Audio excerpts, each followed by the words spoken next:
Any questions, Joy? So, are you happy with the way your kids turned out? Well, I'm pleased to report that none of my kids are in jail, and they all have been successful in their careers, and I'm awful proud of every one of them. And they are keeping close touch with me, and I feel a lot of love coming from all of them, and all of you here. We're proud of you too, Dad. Thank you. Which one is your favorite? Don't answer that. A little bit of life advice, or some of the things that have been the most important to you, or kind of something like that. A few words of wisdom. Anything come to mind? Well, my father told me, he said, when you decide to get married, he said, you look upon the person you want to marry and say, "What is this the kind of person I want to be the mother of my children?" And I took one good look at Barbara and I said, absolutely. And I was extremely fortunate in the fact that she turned out to be the best mother I could ever expect for my children, and I'm very proud of her, and I'm proud of all the results of her efforts.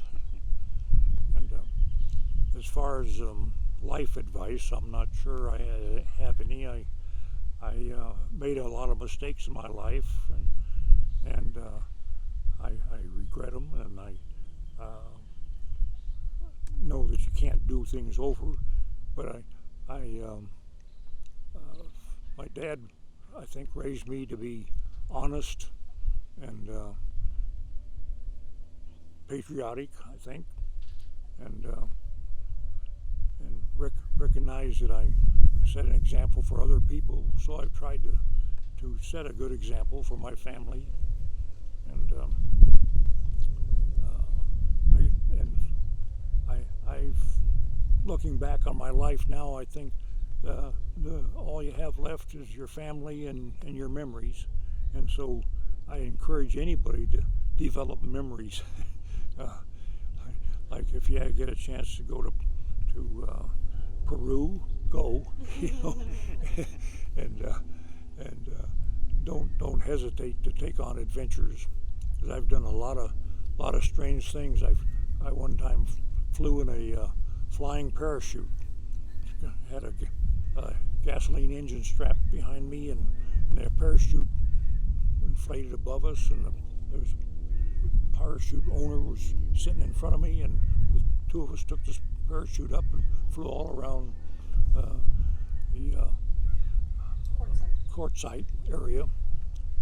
And that's just an example of kind of a dumb thing to do, but at the same time it's an adventure, and you never forget it.